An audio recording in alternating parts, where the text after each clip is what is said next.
I didn't disappear because I wanted to run. I disappeared because if I stayed, I would not have survived emotionally. I sold the only house I had, closed the door on a lifetime of memories, and left in silence like someone fleeing from a danger that existed inside their own family. Welcome to this story. Before we begin, please like, subscribe, and leave a comment telling us where you're watching from also. Please note that some details have been fictionalized to clarify the message. Any resemblance to real people or events is coincidental, but the pain, betrayal, and the lesson behind it are entirely real. Because a 68-year-old mother had to run from her own son as if she were escaping a predator. Because that is what Marcus became to me, a predator. And his wife Kesha, along with that entire family of vipers she brought into my life, were the perfect accomplices to my destruction. But I did not let myself be destroyed. I made a decision that many would call cruel, others would say was extreme, but for me, it was the only way to survive. And if you stay with me until the end of this story, you will understand why I do not regret a single thing. Why every document I signed, every box I packed, every tear I shed in silence while I planned my escape was worth it. Because there are moments in life when you have to choose between remaining the victim or becoming your own savior. And I chose to save myself. I know what it feels like to be alone at this stage of life. I know what it is to wake up every morning asking yourself if anyone really cares about you, or if you are just a resource to be exploited until you serve no purpose. For years, I swallowed that reality. I convinced myself it was normal, that this is just how modern families are, that I was being dramatic. But there was something inside me, a small voice that grew louder and louder, telling me no, that this was not right, that no one deserves to be treated the way I was being treated. And that voice was right. But it reached a point where that voice no longer whispered, it screamed. And finally, I listened. What I am going to tell you is not just my story, it is the story of thousands of older folks who are invisible to their own families, who are treated like nuisances, like ATM machines, like obstacles to the inheritance their children already consider their own. And if you, listening to me now, identify with anything I am about to say, I want you to know that you are not alone, that there is a way out, that it is never too late to take back your dignity. It all started 3 months ago. It was a Tuesday afternoon, one of those gray days where time seems to move slower. Marcus and Kesha had been especially distant for the last few weeks. Whispered phone calls, doors closing when I entered a room, knowing glances that did not include explanations. I tried not to think too much about it. After all, they had been married for 5 years and I had learned to give them their space. Kesha never liked me. I knew that from the first day I met her. The way she looked at me as if I were some old furniture that needed to be replaced, something obsolete taking up too much space. But Marcus seemed happy with her, and that was the only thing that mattered to me. Lord, what a fool I was. How blind, how naive to believe that a mother's love was enough to keep a son close when there was a woman poisoning his ear every day. That Tuesday, Marcus came into the kitchen where I was fixing dinner. He had that expression I had learned to recognize, that mixture of anticipated guilt and discomfort. He was coming to ask for something. That look always came before the requests. Mama, I need you to loan me some money. Mama, we're going to stay here a few more months until we find something. Mama, Kesha is a little stressed. Try not to bother her. Mama, mama, mama. Always mama when he needed something, but never mama when it came to including me in his plans, in his joys, in his real life. I turned toward him with a smile that came automatically by now. That mother's smile that endures everything, that forgives everything, that never says no. Marcus, baby, what's wrong? And he, without looking me directly in the eyes, dropped the bomb on me like he was talking about the weather. Mama, I need your credit cards, all 3 of them.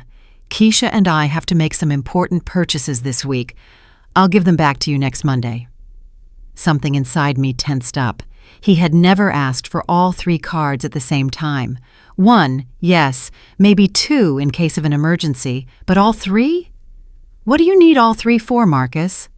He shrugged his shoulders with that indifference that broke my heart.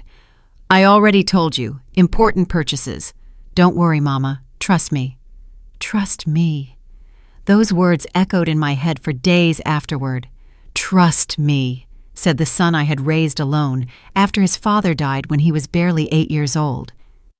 Trust me, said the man for whom I paid full college tuition by working double shifts. Trust me, said the one living in my house rent-free while he saved for his future. A future that apparently did not include me, but I wanted to believe. I needed to believe. So I took the 3 cards out of my wallet and handed them to him. Marcus took them without even saying thank you.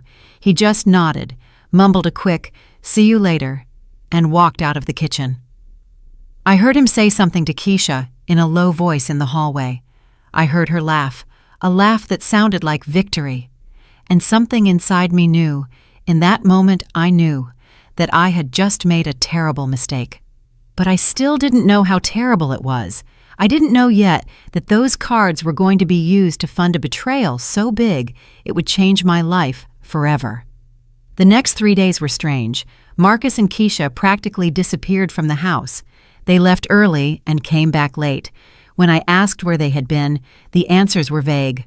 Running errands, handling business. "Don't worry, Mama." I tried to check the card activity online, but every time I did, the system told me there was an error to try again later. I called the bank and they told me everything was in order, that there was no problem with my account, but something didn't feel right. Something was happening and I wasn't seeing it. On Friday night, Marcus came into my room. "Mama, Kesha and I are going out of town for the weekend. We might stay until Wednesday. Some friends invited us to their cabin. I need to rest a bit from work." It seemed odd to me. Marcus never took impromptu vacations, but I nodded. "All right, son. Have fun." He left without saying anything else, without a hug, without a kiss on the forehead like when he was a boy. He just left, and I remained sitting on my bed, staring at the walls of that room where I had cried so many nights after becoming a widow, wondering when exactly I had lost my son. At what moment had the sweet boy who used to hug me and tell me I was his favorite person in the world turned into this cold stranger who barely looked at me?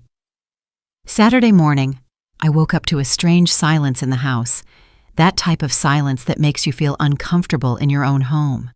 Marcus and Kesha had already gone. They didn't leave a note. They didn't say what time they would be back exactly. Nothing. Just that heavy emptiness filling every corner. I made myself some coffee and sat in the living room, trying to shake off that feeling of unease that wouldn't let me breathe right. I turned on the television to distract myself, but I couldn't concentrate on anything. My eyes kept going toward the door of Marcus and Kesha's room, toward that space that used to be my sewing room, which I had given up when they got married and needed privacy. Privacy to conspire against me, as it turned out. But I didn't know that yet. I was still in that bubble of denial where mothers live when we don't want to accept that our children are capable of hurting us. I spent the day cleaning the house. I always clean when I'm nervous. It's my way of keeping my hands busy while my mind spins round and round. I cleaned the kitchen, the bathroom, the living room, and when I finished with the common areas, I stood in front of Marcus and Kesha's bedroom door. Normally, I respected their space. I never entered without permission. But that day, something pushed me to turn the doorknob. "I'm just going to air it out a little," I told myself. "Just going to open the window, that's all." I walked in, and the smell of Kesha's expensive perfume hit me immediately. That perfume that always seemed too intense, too pretentious to me. I opened the window and a fresh breeze came in. I turned to leave when something on the desk caught my attention. Marcus's old cell phone, the one he had replaced 2 months ago with a new one. It was there, connected to the charger with the screen lit up. Apparently, he still used it for something. My hand moved before my brain could stop it. I picked up the phone. It didn't have a passcode. Marcus was always careless with those things. The screen showed several open applications, and there at the top, I saw notifications from a messaging app, many notifications from a group named Kesha's Family. My heart started. Welcome to this story. Before we begin, please like, subscribe, and leave a comment telling us where you're watching from also. Please note that some details have been fictionalized to clarify the message. Any resemblance to real people or events is coincidental, but the pain, betrayal, and the lesson behind it are entirely real. Beating faster. I knew I shouldn't look. I knew I was invading their privacy, but something stronger than my sense of propriety made me tap that notification. And in that moment, my life changed forever. The group had hundreds of messages. I scrolled down to the most recent ones, and the first thing I saw froze my blood. It was a message from Kesha sent that very morning. We're already at the airport. Marcus is nervous that the old woman might notice something. I told him to calm down. She's too stupid to check the card statements. The old woman. She called me the old woman. My hands started to tremble. I kept reading. Patricia, Kesha's mother, had responded. Good thing your mother-in-law is so naive. My daughter knows how to handle these situations. When we get back, we'll already have everything in motion with the lawyer. That house is going to be ours before she realizes it. Raymond, Kesha's father, had sent a thumbs-up emoji and then written, Marcus is a good boy. He knows how to obey. Not like those mother-in-laws who cause problems. This one lets herself be manipulated easily. I felt as if someone had dumped a bucket of ice water over me. I kept scrolling down the conversation, and every message was worse than the last. Marcus had written, I feel like I'm betraying my mama, but you guys are right. She's already old, and the house is too big for her alone. It's better that it's in our hands before she does something stupid with the property. Kesha had replied to him, Babe, it's not betrayal. It's smart planning. Your mama is going to be better off in a small place where she doesn't have to worry about maintenance. We'll take care of everything. Better off in a small place.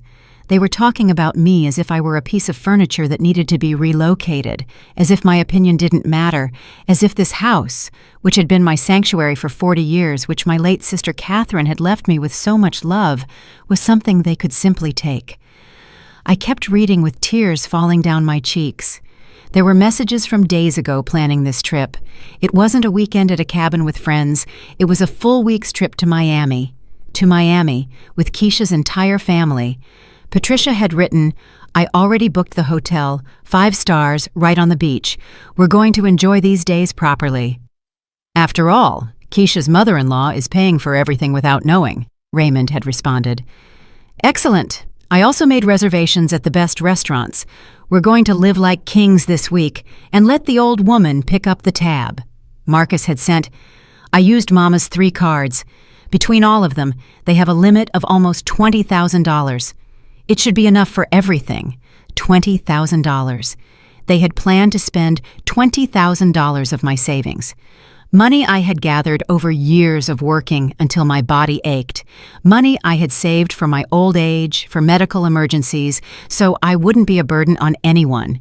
And they were spending it on luxury hotels and expensive restaurants while calling me a stupid old woman. But the worst had not yet arrived. I kept scrolling down the conversation until I found messages from 2 weeks ago, messages where they discussed their real plan. Patricia had written a long message. Kesha, I spoke with our lawyer.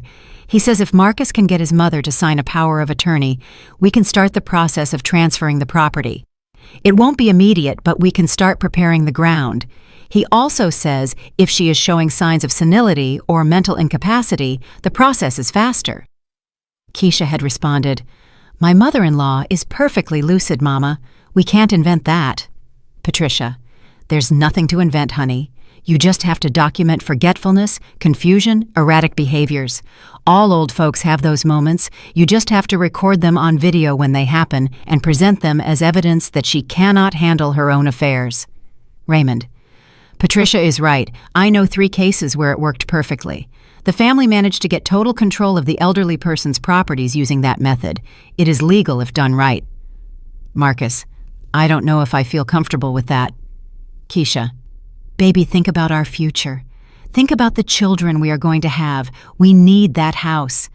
Your mama is going to be better cared for in a home anyway. She can't handle all that space anymore. It's for her own good.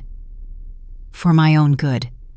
They wanted to lock me in a facility, steal my house, and convince themselves it was for my own good. I felt a rage so deep I thought I was going to explode, but I kept reading because I needed to know everything. I needed to see how far this betrayal went. And what I found next destroyed me in a way I never imagined possible. There was a message from Kesha from a week ago. "Guys, my mother-in-law asked me today if she could go with us to the festival next month. I told her no, that it was a couples-only event. She looked so sad. It almost made me laugh." Patricia had responded, "Well done, daughter. You have to keep isolating her socially. The fewer connections she has, the easier everything will be." Raymond, "Exactly. Old folks without a support network are easier to handle." Marcus, "Sometimes I feel like I'm too hard on her. Yesterday she asked if we could have dinner together, and I told her I was busy. Her eyes filled with tears." Kesha, "Marcus, don't be soft. It's part of the process. If you start giving in now, we're going to lose momentum. Remember what we said, emotional distance, so that when the time for the transition comes, it won't be so difficult for you." Emotional distance. They had planned to distance themselves from me deliberately. All those times Marcus had avoided my conversations, rejected my invitations to cook together, walked out when I entered the room. It wasn't coincidence. It wasn't that he was busy.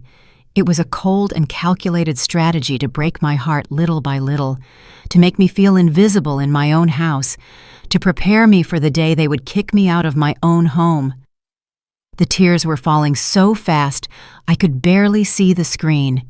But I continued reading, because I needed to know it all.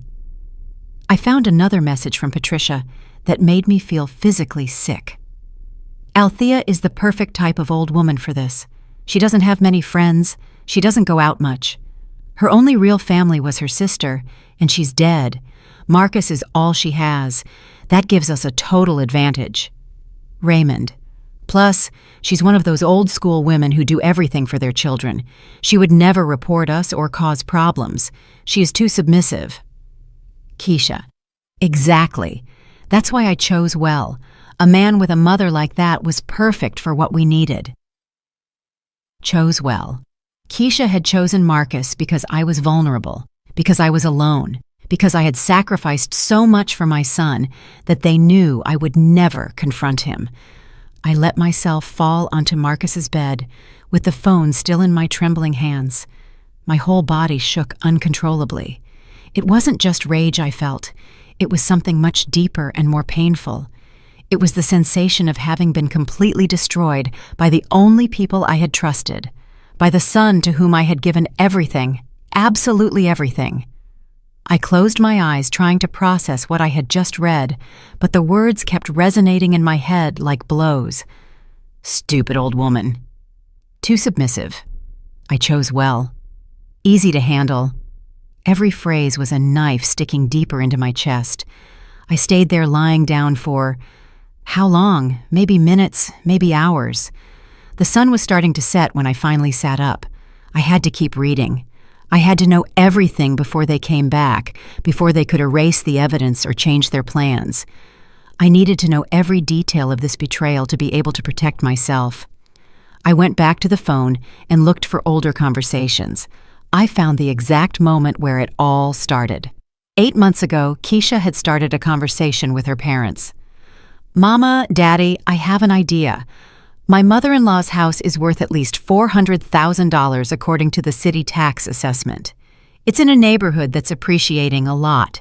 If we manage to get it in our name, we could sell it in a couple of years and make a lot of money, or keep it and rent out our part while we live there." Patricia had responded immediately. "I like how you think, daughter, but it has to be subtle. No obvious pressure. This has to look like a natural transition." Raymond had added, "I know a lawyer who specializes in these things. Property transfers from the elderly to family members. He works on cases where the old folks are prevented from managing their assets. He can guide us." Kesha, "Perfect, Daddy. I'm going to start working on Marcus. He is the weak link. If I manage to convince him it's the best thing for his mama, everything will be easier." Working on Marcus. My son hadn't been the mastermind of this. He had been the victim of manipulation, but that did not excuse him because he had chosen to go along with it. He had chosen to betray me even knowing it was wrong. I found the conversation where Kesha presented the idea to Marcus. It was 6 months ago. "Babe, I need to talk to you about something important. Your mama is getting older, and this house is too much responsibility for her. I've been thinking that maybe we should consider helping her move to a smaller, more manageable place. We could keep the house and take better care of it." Marcus had responded, "I don't know, Kesha. This house means a lot to my mama. My Aunt Catherine left it to her.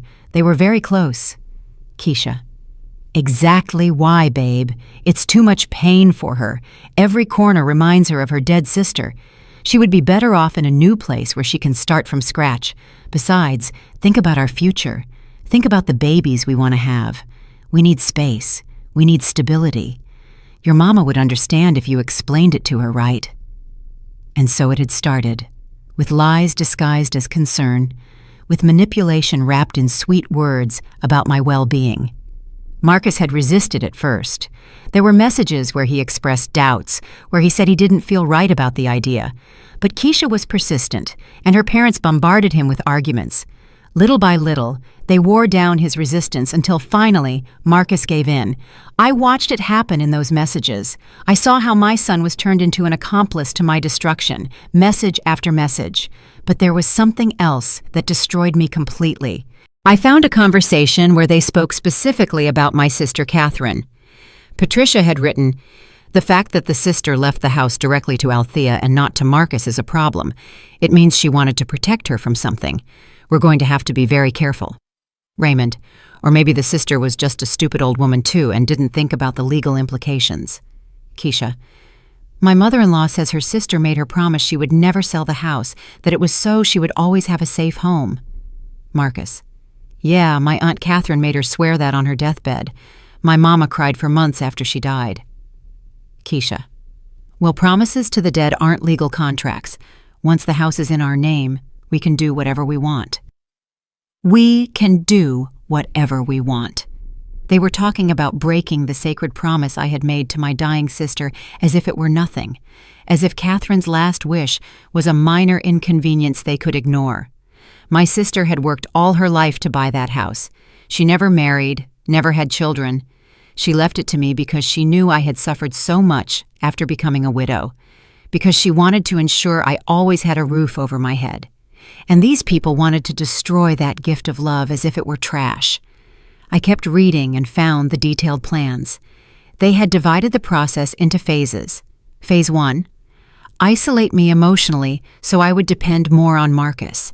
Phase 2, document any forgetfulness or confusion of mine as evidence of mental incapacity. Phase 3, convince me to sign a power of attorney under the pretext of helping me with my finances. Phase 4, use that power to transfer the property. Phase 5, convince me to move to a facility or small apartment. And if I resisted, they had a plan B. Patricia had described it coldly. If Althea refuses to cooperate, we can use the evidence of mental incapacity to initiate a guardianship process. The lawyer says that with good testimonies and documentation, we can get a judge to take away her legal capacity to handle her properties. Then Marcus, as the only son, automatically becomes legal guardian and can make decisions for her. Guardianship. They wanted to declare me mentally incompetent to rob me of everything. Me, who still read 3 books a month. Me, who handled all my accounts without a problem. Me, who had never forgotten a doctor's appointment or a commitment. They wanted to invent a dementia that didn't exist to justify their theft. There was more evidence on that phone. Screenshots of properties for sale that Kesha had saved, luxury houses they planned to buy with the money from the sale of my house. There were messages talking about how they would decorate my home once I wasn't there. Kesha had written, "I'm going to throw out all that old furniture of Althea's. That outdated style gives me nausea. We're going to do a complete renovation. Modern, minimalist, elegant." Patricia: "You can donate her things to charity or throw them out. Old folks accumulate so much trash without real sentimental value." Raymond: "The important thing is that you act fast once she's out. Don't give her time to regret it or cause problems." Marcus: "She isn't going to cause problems, trust me. I know my mama. She is very docile." Docile. My son thought I was docile. And maybe he was right. I had been docile all my life. I had accepted the mistreatment, the indifference, the financial abuse, all without complaining, because I believed that is how you loved. I believed that sacrificing in silence was what good mothers did. But as I read those messages, something inside me broke. Or maybe it fixed itself. Maybe for the first time in my life, something settled into its rightful place. I took screenshots of everything, every conversation, every plan, every insult. My own cell phone filled up with evidence, hundreds of images documenting the biggest betrayal I had ever experienced. When I finished, it was almost 10 at night. I had spent hours reading, crying, trembling with rage. I got up from Marcus's bed and left his phone exactly where I had found it, connected to the charger. I walked out of that room and closed the door. I walked to the kitchen like an automaton and made myself some tea. My hands were still shaking so much that I spilled hot water on the counter. But it didn't matter. Nothing mattered except one thing, a truth that had just crystallized in my mind with brutal clarity. I could not stay here. I could not continue being the docile victim they expected. I could not wait for them to execute their plan and leave me with nothing. I had to act first. I had to protect myself. And I had to do it in a way they could never predict. Because if I had learned anything in those hours reading their conspiracies, it was that they underestimated me completely. They thought I was weak. They thought I was stupid. They thought I would never have the courage to defend myself. And in that, they made their biggest mistake. That night I didn't sleep. I sat in the dark living room staring at the walls of this house that had been my refuge for so many years. Every corner had a memory. There on that sofa, Catherine and I had drunk coffee 1,000 times while she told me about her day. There at that table, I had helped Marcus with his math homework when he was a boy. There, next to that window, I had stood countless mornings looking at the garden I had planted with my own hands. This house was more than walls and a roof. It was my history. It was my sister alive in every room. It was the sweat of her work, the love of her sacrifice. And they wanted to rip it away from me as if I didn't have a right to my own life. But while the rage grew, something else grew too. A cold and calculating determination I had never felt before. If they could plan in secret, so could I. If they could conspire, so could I. If they could be ruthless, then I would learn to be. Because sometimes to survive, you have to become something you never thought you would be. Sunday morning, I woke up on the sofa with my body aching and my mind clearer than ever. It hadn't been a dream. Everything I had read was real. My son and his wife were in Miami spending my money while planning to steal my house. And I had a week before they returned. 1 week to change the course of this story, 1 week to stop being the victim and become something they would never expect. I got up, showered, dressed with care. I needed to think clearly. I needed a plan, but first, I needed help.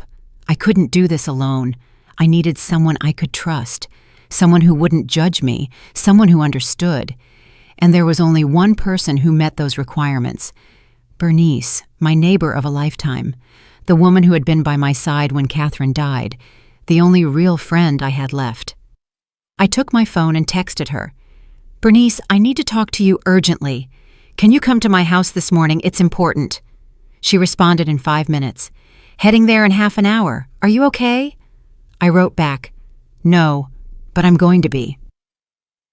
When Bernice arrived, she found me sitting at the dining room table with my laptop open and all the screenshots organized in folders. She walked in with that look of worry only true friends have. "Althea, what's wrong? You look terrible." I poured her a coffee and without saying a word, passed her my phone. "Read this," I told her with a trembling voice. "I want you to read everything before we talk." Bernice took the phone and started reading. I watched her expression change with every screenshot. Surprise, disbelief, horror, rage. When she finished, almost half an hour later, she had tears in her eyes. "Althea, this is monstrous. How can they do this to you? Marcus is your son." I nodded while my own tears began to fall again. "I know, and I need your help. I need to get out of here before they come back. I need to protect myself. but I don't know how. I don't know where to start." Bernice got up, came around the table, and hugged me tight. "We're going to fix this, I promise you. But first we need to think with a cool head. We need a lawyer. We need to document everything. And we need to act fast." We spent all Sunday planning. Bernice made calls to contacts she had. A lawyer named Mr. Sterling, who was a friend of her brother-in-law. A real estate agent, Mrs. Purnell, who had helped her sister. An accountant who could review my finances. By Monday morning, I had appointments scheduled with all three. The first meeting was with the lawyer. Mr. Sterling had a small but orderly office downtown. I showed him all the screenshots. I explained the complete situation. He listened without interrupting, taking notes occasionally. When I finished, he leaned back in his chair and sighed. "Mrs. Dollard, what your family is planning is fraud. It is financial abuse, and potentially, if they were to forge documents or your signature, it would be a serious felony. You have solid evidence here. You could report them criminally. But," and here he paused, "that would take time. Months, maybe years of legal process. And meanwhile, they could continue living in your house, pressuring you, making your life impossible." "Then what can I do?" I asked desperately. Mr. Sterling leaned forward. "You can protect yourself in a more effective way. You can sell the property. Right now, this week, it is your house. It is in your name solely. You do not need anyone's permission, and once sold, there is nothing they can steal." The idea hit me like a bolt of lightning. Sell the house, my house, Catherine's gift, the place where I had built so many memories. But what were memories compared to my dignity? What was a house compared to my freedom? My sister had given me this place to protect me, to give me security. Keeping it now would mean losing that security. It would mean staying trapped, waiting for them to strip me of everything. No. I decided in that moment I wasn't going to let that happen. If I have to sell, I will. If I have to leave, I will leave. But it will be on my terms, not theirs. Mr. Sterling nodded approvingly. "It is the right decision. And I have another recommendation. You need to cancel those credit cards immediately. Report them as lost or stolen. That way, the charges they are making now will stop. Furthermore, you should consider filing a report for fraud. Your son used your cards without permission for unauthorized expenses. That is a crime." I felt a knot in my stomach. Report Marcus, my son? But then I remembered his words in those messages. My mama is docile. She isn't going to cause problems. And something in me hardened. "All right, I'll make the report." I left Mr. Sterling's office with a list of actions to follow. First, call the bank and cancel the cards. Second, meet with the real estate agent to start the sale process. Third, begin packing my essentials. Fourth, look for a place to move to. Everything had to happen in the next 6 days before Marcus and Kesha returned. Bernice accompanied me to the bank. The manager who helped us was understanding when I explained the situation. "Mrs. Dollard, I see here that your cards have had unusual activity in the last few days. Expenses in Miami totaling—" She let out a low whistle. $18,000 so far. Luxury hotels, restaurants, clothing stores. This definitely does not match your usual spending pattern. $18,000 in 3 days. I felt dizzy, and they still had 4 more days of their trip left. The manager continued, "I'm going to cancel all 3 cards immediately, and we are going to dispute all these charges as unauthorized. I'm also going to lock your account, so only you can make transactions. You will need to come in person for any major transaction. It is for your safety." That afternoon, I met with the real estate agent, Mrs. Purnell, a woman in her 50s with a professional but genuine smile. "I need to sell my house fast," I told her directly. "Very fast, in less than a week, if possible." She blinked, surprised. "Mrs. Dollard, property sales normally take weeks, sometimes months. There are inspections, appraisals, negotiations. I understand you have an urgency, but 1 week is—" I interrupted her. "I am willing to sell below market value, 30–40% less if necessary. I just need it to close fast, and for the money to be in my account before next Wednesday." Mrs. Purnell looked at me with a mix of concern and curiosity. "This has to do with family trouble, doesn't it?" I nodded without giving details. She sighed. "All right, let me make some calls. I have investors who buy properties quickly with cash. They won't offer full price, but they can close in days if the property is legally clean." That is exactly what I need. By Tuesday afternoon, I already had 3 offers on the table. Mrs. Purnell had worked fast, contacting investors she knew. The best offer was $280,000 in cash. My house was worth at least $400,000 according to the recent assessment, but I didn't care. It wasn't about the money. It was about freedom. It was about ripping out of their hands what they believed was already theirs. I accepted the offer immediately. The buyer was an investor who wanted the property to remodel and resell. He didn't ask questions, he just wanted to close fast. Mrs. Purnell organized everything for Thursday. Signatures, transfer of funds, handing over keys, everything in one day. There were only 2 days left before Marcus and Kesha returned. 2 days to dismantle the life I had built here. 2 days to disappear. But I didn't feel sad. I felt powerful. For the first time in years, I was taking control of my own life. Meanwhile, I kept monitoring Marcus's old phone. They had no idea I knew everything. They kept sending messages to the family group, sharing photos of their luxurious vacation. Kesha posing on the beach in an expensive dress. Marcus in a fancy restaurant holding a glass of wine. Patricia and Raymond toasting on the balcony of their suite with an ocean view. All smiling, all happy, all spending my money as if it were theirs. Every photo infuriated me more, but also gave me more determination. They had underestimated the stupid old woman, and that was going to be their downfall. In the group, they kept talking about their plans. Kesha had written, "When we get back, we have to start phase 2. We need Marcus to record his mama in moments of confusion, even if it's small things. Not remembering where she left her keys, forgetting a date, anything we can use." Patricia responded, "Exact. And they have to be natural videos that don't look staged. We need to build a solid case." Marcus wrote, "I still feel bad about this." Kesha answered him fast, "Babe, we already talked about this. It's for our own good, for our future.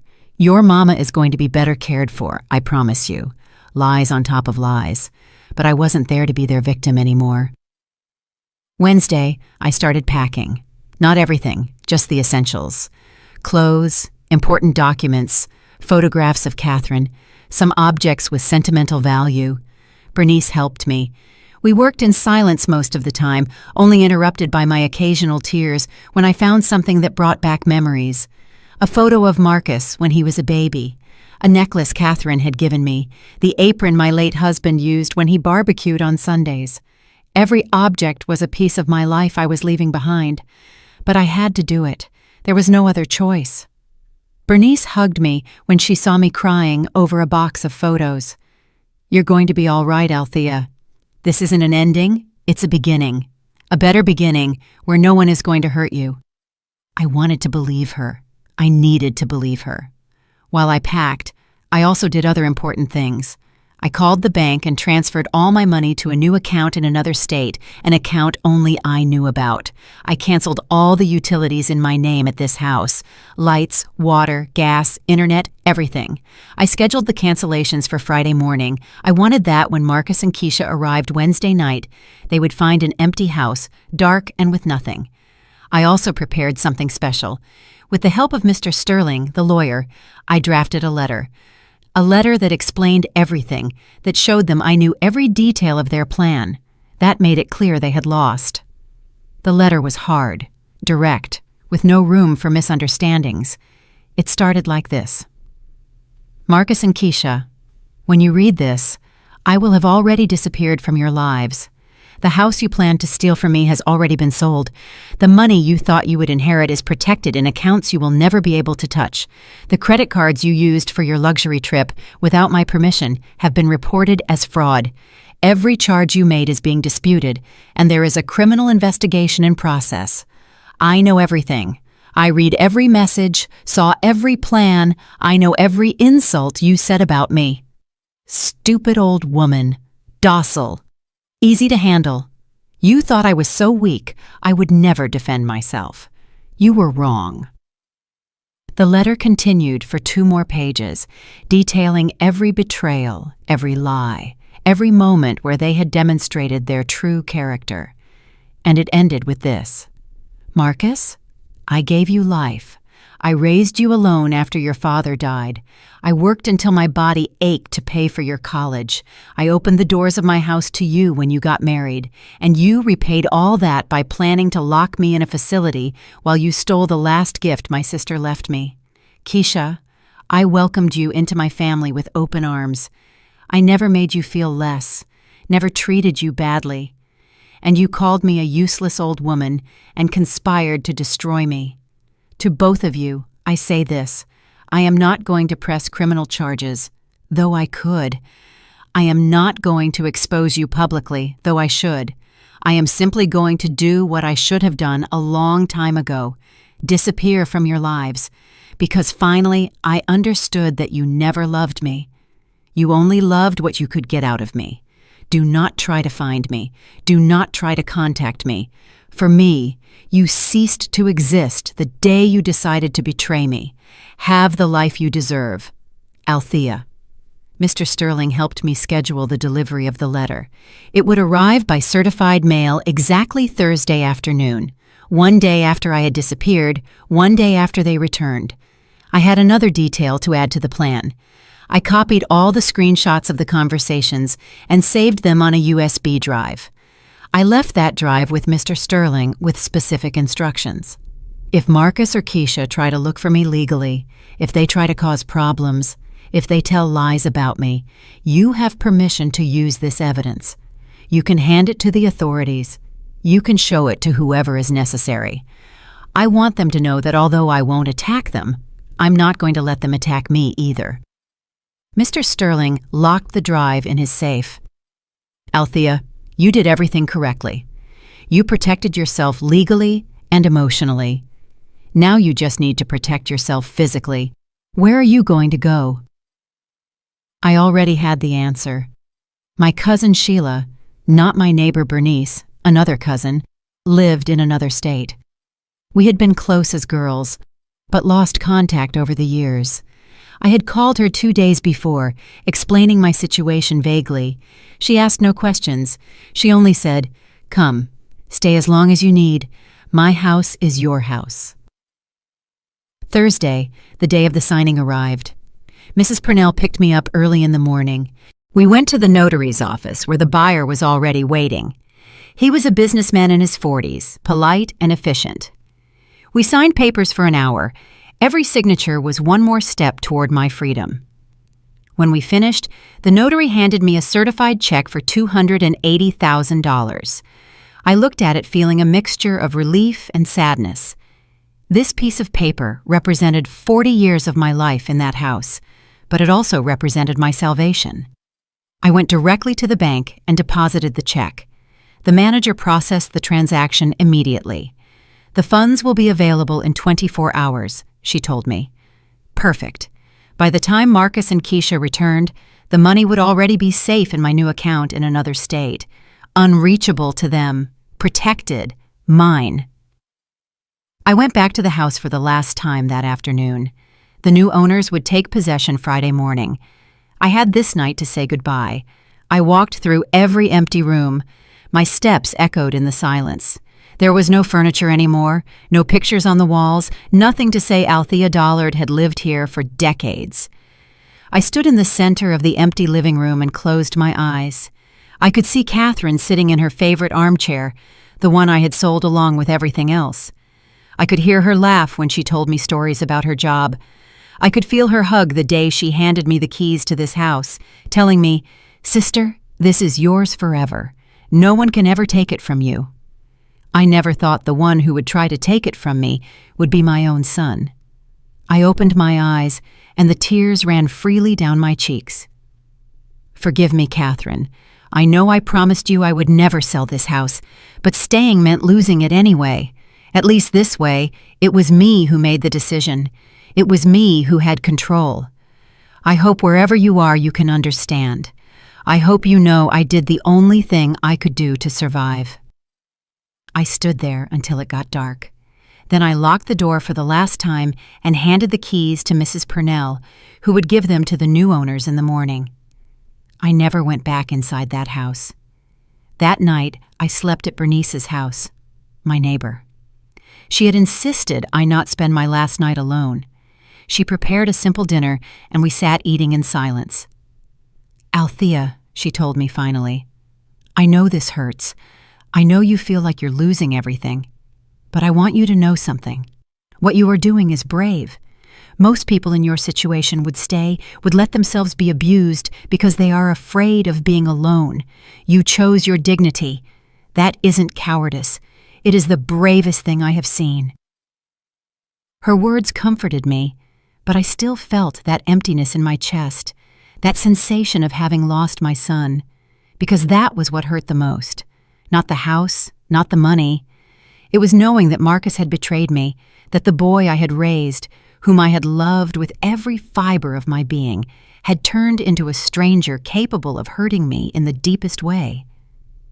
"Bernice," I asked her with a broken voice, "at what moment did I lose him?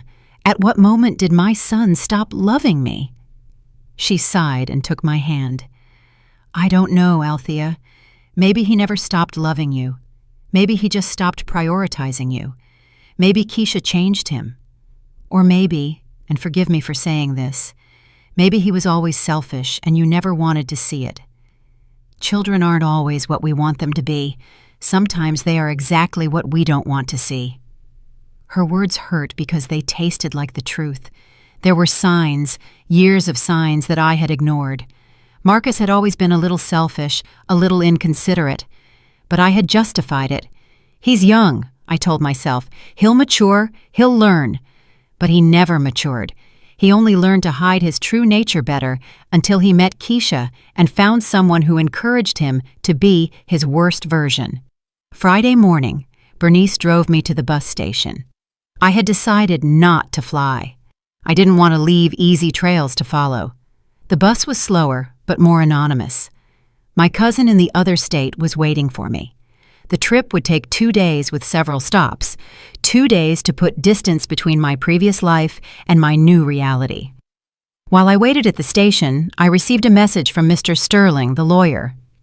"Althea, I just received confirmation. The letter was delivered to your previous address. The new owners received it and kept it for when someone arrives asking for you. I also want to inform you that the bank formally processed the dispute of the card charges. Marcus is going to receive notification of the fraud investigation in the next few days. You did everything correctly. Now go with peace of mind." I responded, "Thank you for everything, Mr. Sterling. I don't know what I would have done without your help." He answered, "You protected your future. That is what you did. Take care of yourself." I put the phone away and looked around the station. People coming and going, each with their own stories, their own pains, their own battles. And I was one more, a 68-year-old woman, starting over, terrifying and liberating at the same time. Bernice hugged me tight before I got on the bus. "You're going to be okay. I know it. You are stronger than they ever imagined." I returned the hug with all my strength.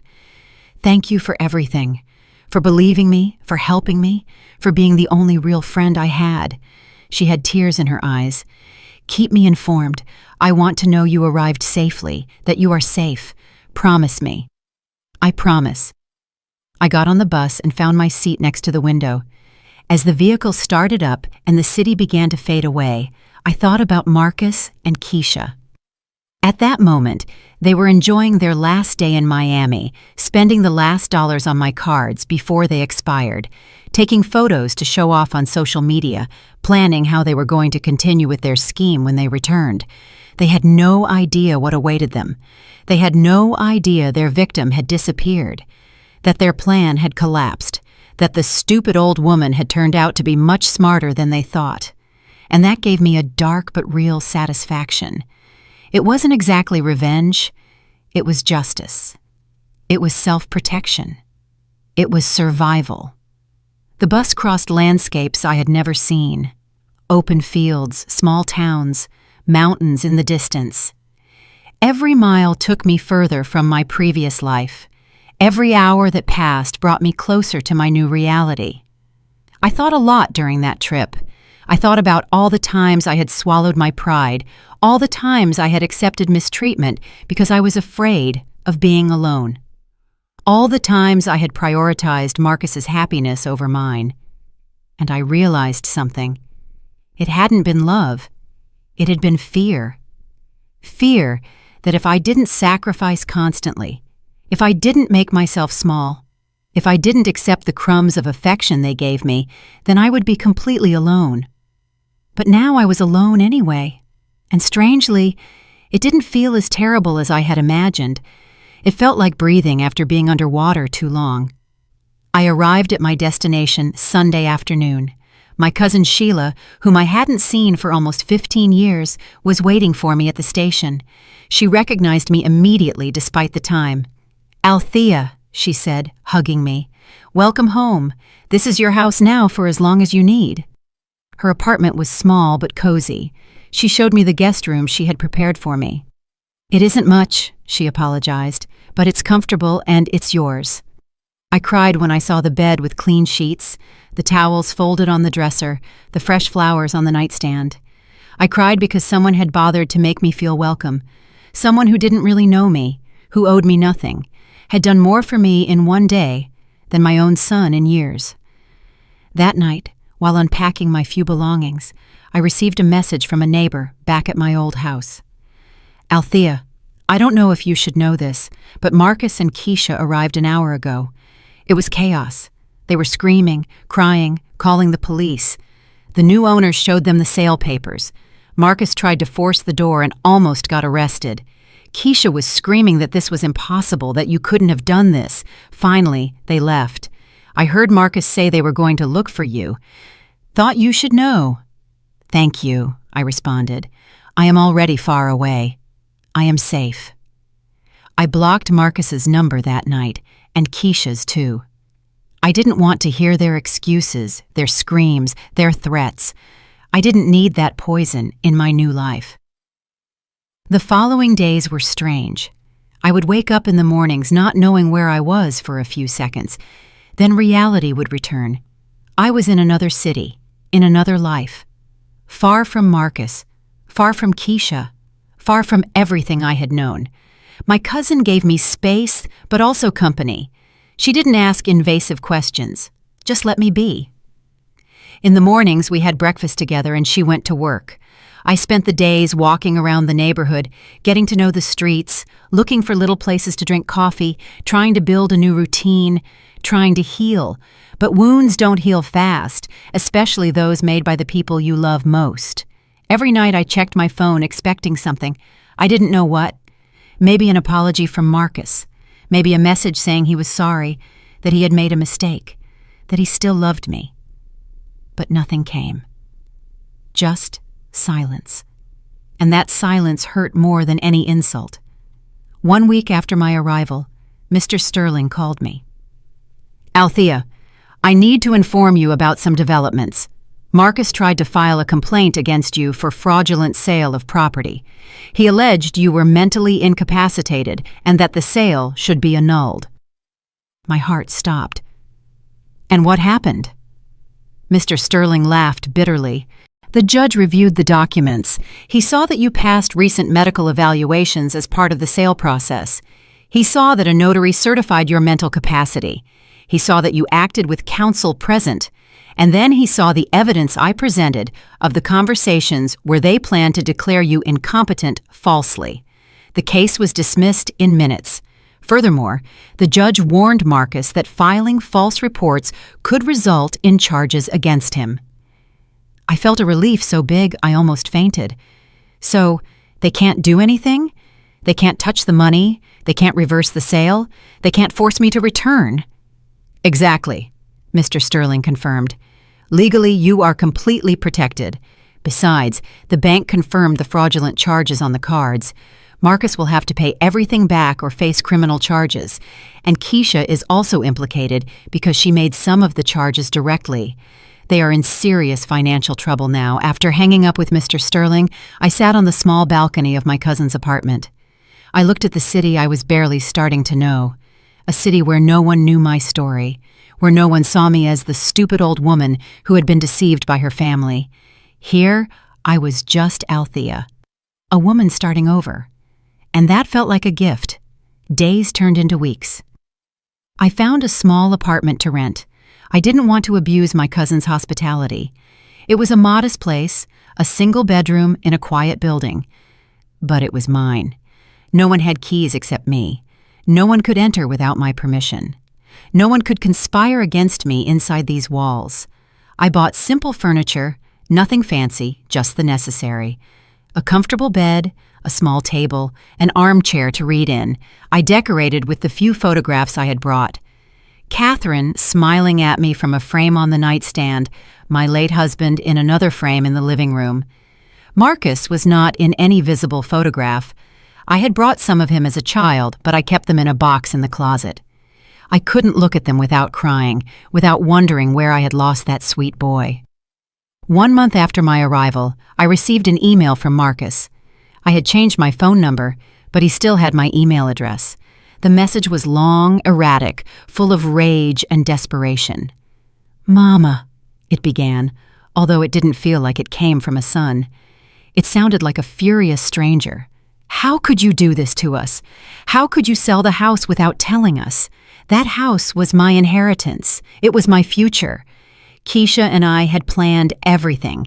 We were going to have children there. We were going to build our life there, and you ruined everything. The bank is suing us for the cards. They say we committed fraud, that we owe $18,000 plus interest and penalties. We don't have that money. I lost my job because I couldn't concentrate with all this stress. Kesha left me. She said I was useless, that I couldn't even handle my own mother. She went back to her parents and they blame me for everything. I'm living in a horrible apartment. I can barely pay the rent. And everything is your fault. If you had been reasonable, if you had understood that we only wanted the best for you. But no, you had to be selfish. You had to think only of yourself after everything I did for you, after I put up with you all these years." I read the email 3 times. Every word was a knife, but not of pain, of clarity, because in that message I saw everything I needed to see.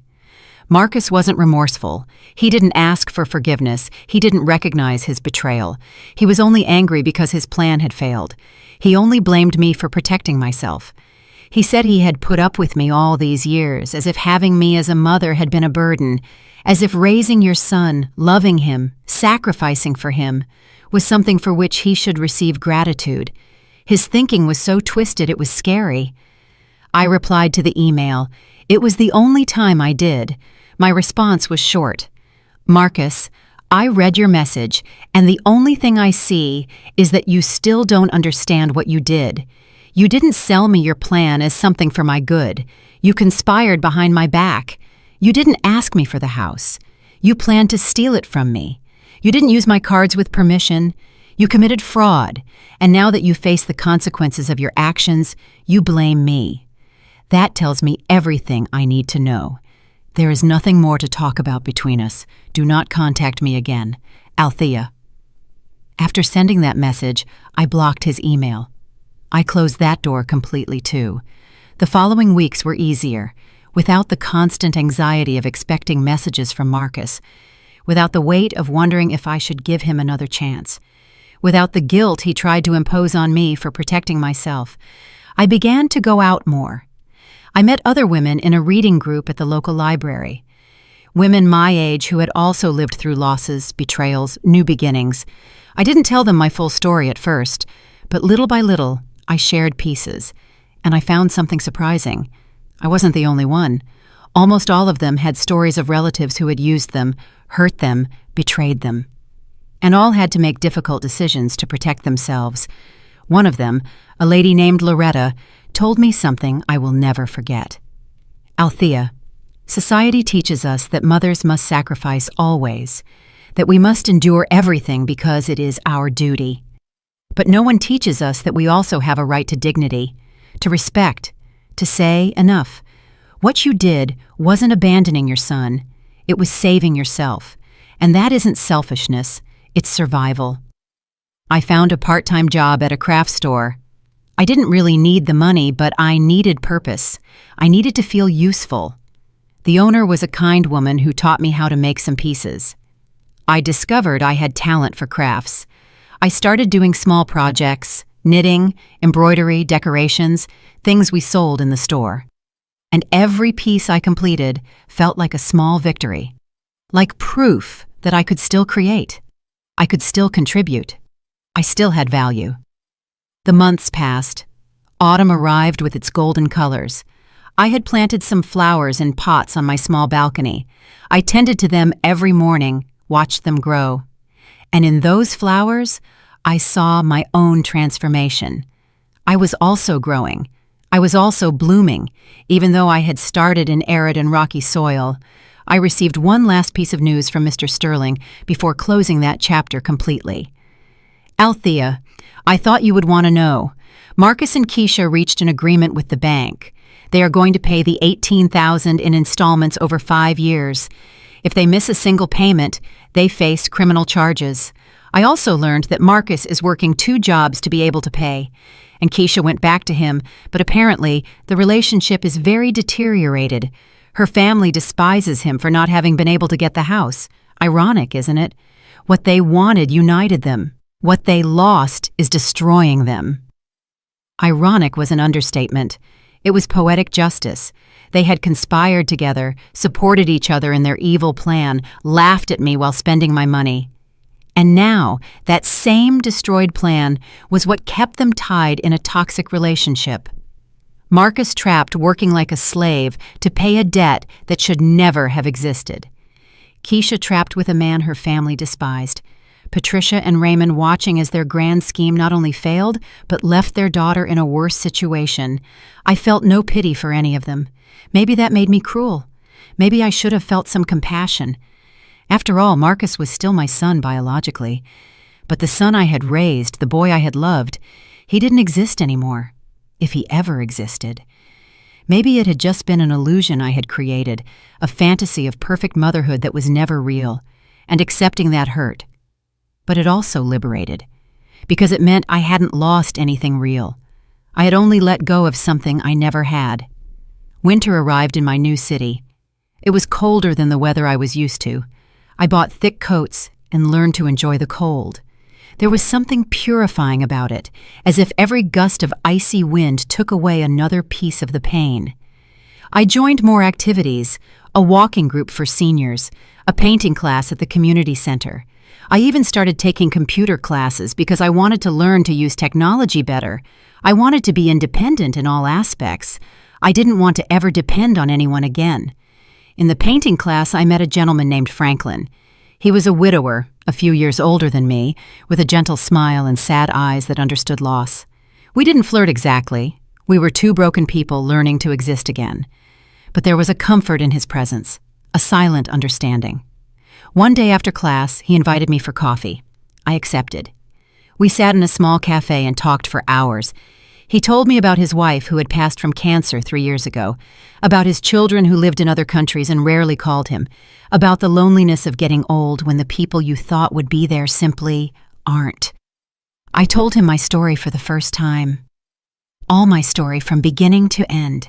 Marcus, Kesha, the plan, the betrayal, my escape. Franklin listened without interrupting. When I finished, I saw tears in his eyes.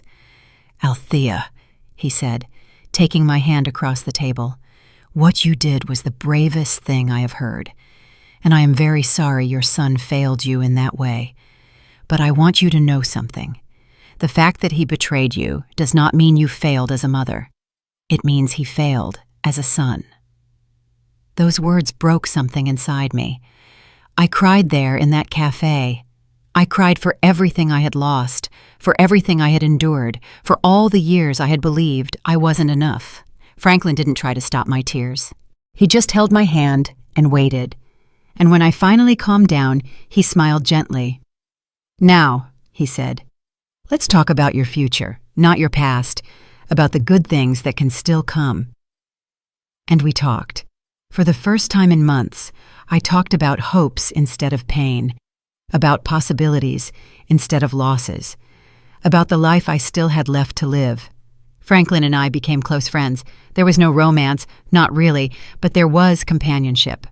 We walked together on Sundays, went to the movies occasionally, cooked simple dinners in my apartment or his, and slowly, I realized I was building something I had never really had, a life of my own, not defined by being someone's mother, not defined by being someone's wife, just Althea, a woman with her own interests, her own friendships, her own choices, and that felt revolutionary. After 68 years, I was finally discovering who I was when no one needed me for something. 1 year after my escape, I received a physical letter, not from Marcus, from Patricia, Kesha's mother. That surprised me. The letter was brief, but shocking. Mrs. Dollard, I don't know if you will read this or if you hate me too much to consider my words, but I need to tell you something. My daughter Kesha left Marcus 3 months ago.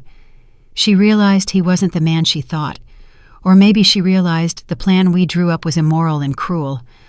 I don't know. What I know is that since all this exploded, my family hasn't had peace. Raymond and I fight constantly. He blames me for pushing the plan. I blame him for encouraging it. Kesha is depressed, in therapy trying to understand what kind of person she became. And me, well, I can't sleep at night. The letter continued. I keep seeing your face in my mind, the way you must have felt reading those conversations, discovering that your daughter-in-law's family, people who should have respected you, called you stupid old woman, conspired to steal your home. I don't expect your forgiveness. I don't deserve it. I just wanted you to know that we didn't come out of this unscathed, that the cruelty we exercised against you is destroying us from the inside, and that if I could turn back time, I never would have suggested that horrible plan. But I can't. I can only live with the guilt. And I hope that you, wherever you are, have found peace. Because you deserve it. We do not. Patricia. I read the letter several times. I felt many things. Rage, because the apology arrived too late. Satisfaction, because they were suffering consequences. Sadness, because all this could have been avoided if they had just chosen to be good people. But mainly, I felt indifference. Their guilt was not my problem. Their destroyed family was not my responsibility to fix. I had healed enough not to need their repentance. I didn't need their validation that what they did to me was wrong. I already knew that, and I had already moved on. I didn't answer the letter. I kept it in a drawer with all the other evidence from that time, documents I kept for legal reasons but no longer looked at. That chapter was closed. My life now was different, better, smaller in material terms perhaps. I no longer had a big house. I no longer had close family. But I had peace. I had dignity. I had choice. And that was worth more than any property, more than any forced relationship with people who didn't value me. Seasons kept changing. Spring arrived with its flowers and new beginnings. I was blooming too. My small craft business had grown. Now I sold my pieces at local fairs in addition to the store. I knew my neighbors. I had routines. I had purpose. One afternoon, while organizing my things, I found an old photo of Marcus when he was 5 years old.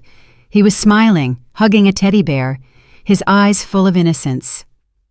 I looked at that photo for a long while, and finally I could separate the child from the man. I could cry for the child I loved without feeling obligation toward the man who betrayed me. I could honor the good memories without letting them tie me to a toxic relationship.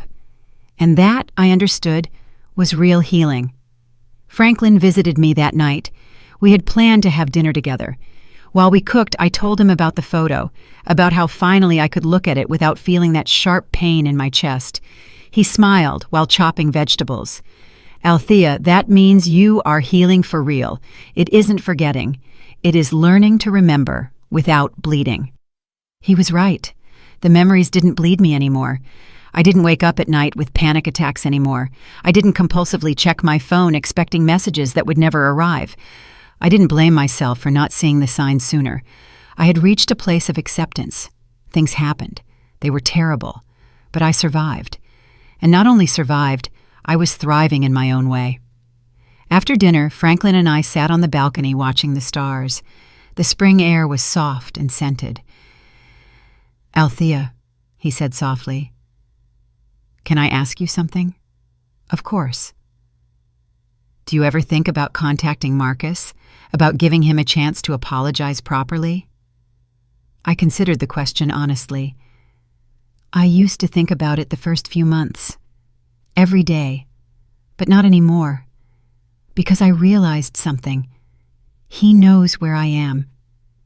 If he really wanted to find me, Mr. Sterling has my information. He could contact me through him, but he hasn't done it. And that tells me he still doesn't understand what he did wrong. He still believes I exaggerated, that I was cruel. Until he can see his own guilt, there is no conversation possible. Franklin nodded, understanding. "You are wise, Althea. Many people in your situation would have let themselves be manipulated again, would have fallen into guilt and gone back. You chose your peace. That isn't selfishness. It is self-love. And self-love is something that took me 68 years to learn." We sat in silence, enjoying the night.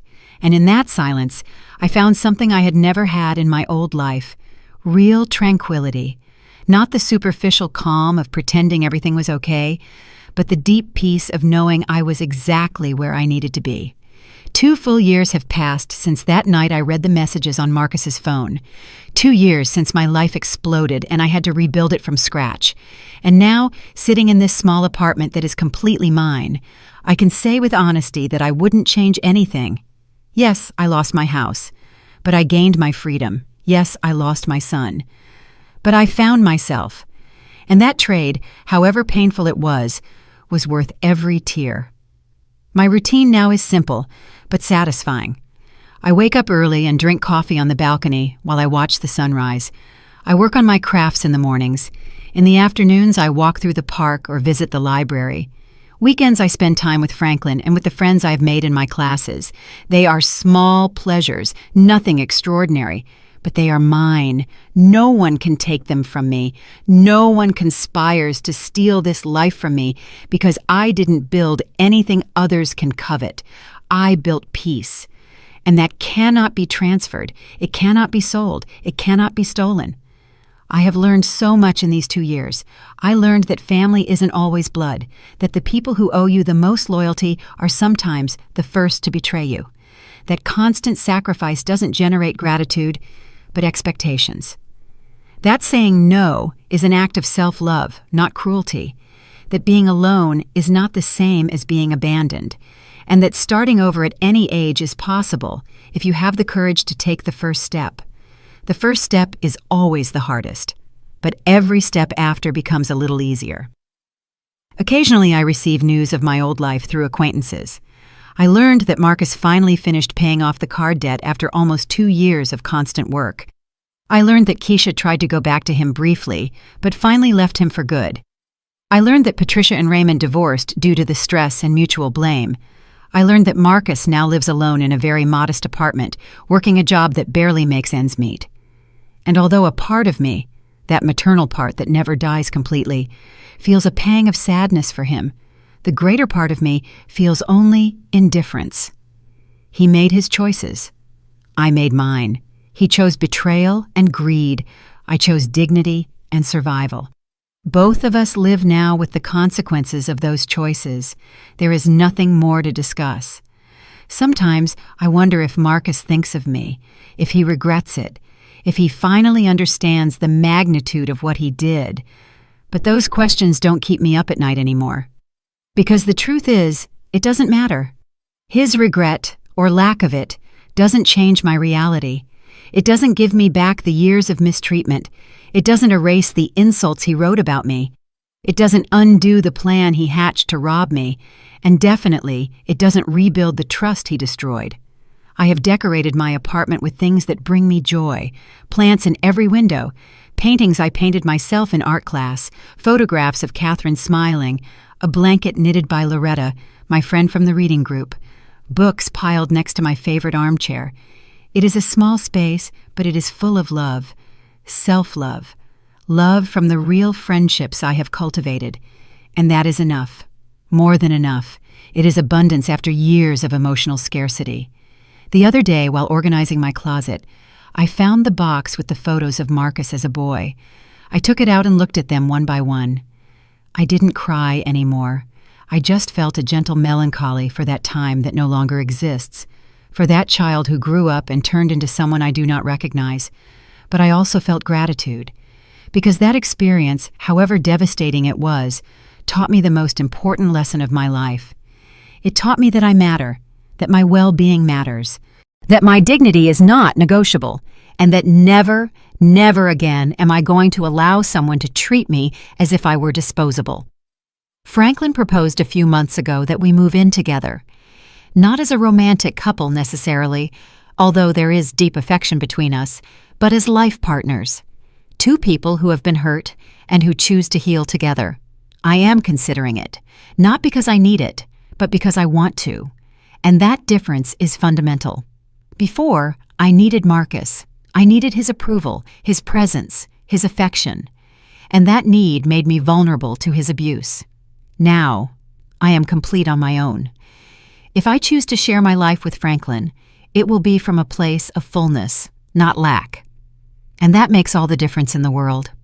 A few days ago, I received an unexpected email. It was from a young woman who had heard my story through Loretta. She wrote, "Mrs. Dollard, I don't know you personally, but my friend told me your story. I want you to know that you inspired me to leave an abusive relationship with my family. I spent years being the ATM for my brothers and parents. I felt guilty for setting boundaries. But your story showed me that protecting myself isn't betraying them. It's saving myself. Thank you for your courage." It made me cry for the right reasons, because my pain had served for something. It had helped another person find their own strength, and that gave meaning to everything that had happened. This morning, while drinking my coffee on the balcony, I thought about all the road traveled. From that terrible night reading the betrayals on Marcus's phone to this moment of peace. It wasn't easy. There were nights where I believed I wouldn't survive the pain. There were moments where I doubted my decisions, where I asked myself if I had been too hard, if I should have given them another chance. But every time those thoughts arrived, I remembered their exact words. Stupid old woman. Easy to handle. Too submissive. And I remembered that I hadn't misunderstood anything. I hadn't exaggerated anything. They really conspired to destroy me, and I really chose to survive. If I could speak to the Althea of 2 years ago, to that woman trembling while reading those horrible messages, I would tell her this. I know you are afraid. I know you feel like you are losing everything. But what you are losing isn't worth keeping. What comes after the pain is better than you can imagine. You are going to discover a strength you didn't know you had. You are going to find people who value you for real. You are going to build a small but beautiful life. And you are going to be okay, more than okay. You are going to be in peace. And to anyone reading this, to anyone identifying with my story, I want to tell you the same. If you are being abused by your family, if they are using you, if you are being treated as if you didn't matter, I want you to know that you do have options, that you are not trapped, that choosing your dignity over a toxic family doesn't make you a bad person. It makes you a survivor. It makes you brave. And although the road will be difficult, although there will be pain and loss, on the other side there is life, there is peace. There is the possibility to finally be who you really are without having to shrink yourself to make people happy who are never going to value you. Don't stay waiting for things to get better on their own. Don't stay believing that if you sacrifice a little more, finally you will receive the love you deserve. Because the people who really love you don't demand you destroy yourself to prove your loyalty. Real love doesn't hurt constantly, it doesn't manipulate, it doesn't conspire, it doesn't betray, and you deserve real love. Even if that love comes from friends instead of family, even if it comes from yourself first. Today is a beautiful day, the sun is shining and there is a soft breeze. I'm going to go out walking with Franklin. Later we have the craft fair where I'm going to sell my pieces. Tonight we will have dinner with Loretta and other friends. It is a simple life, quiet, no drama, no betrayals, no conspiracies, and it is the most beautiful life I have lived. Because it is mine, completely mine. No one can take it from me because it is not based on material possessions that can be stolen. It is based on inner peace that I earned after the storm. Marcus never found me. He never really tried to apologize through the channels he had available. And that tells me everything I need to know. He lost his mother the day he decided to betray her. I lost my son the day I discovered who he really was. And we both go on living. But only one of us is in peace.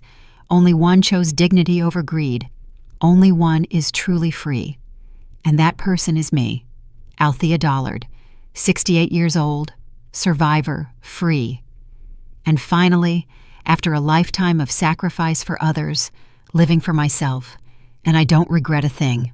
Looking back, I can finally admit this to myself. I stayed too long. I ignored the warning signs. I excused cruelty as stress betrayal, as misunderstanding, and silence as peace. If I could give you one piece of advice, it would be this. Don't do what I did. Don't wait until respect is gone. Don't sacrifice your dignity just to keep the illusion of family alive. This story is not about revenge. It is about survival. In so many family drama stories, pain is normalized and disguised as duty. In too many grandma stories, older women are expected to endure quietly, to give endlessly, and to disappear without complaint. I believed that lie for years until I understood that silence was slowly breaking me. Through everything I learned something important. God does not ask us to accept abuse. God gives us strength, not chains. And when I finally chose to protect myself, I realized God was not disappointed in me. He was guiding me out of danger. Even now, I believe God carried me through fear, guilt, and loneliness toward peace. The lesson is simple, but hard.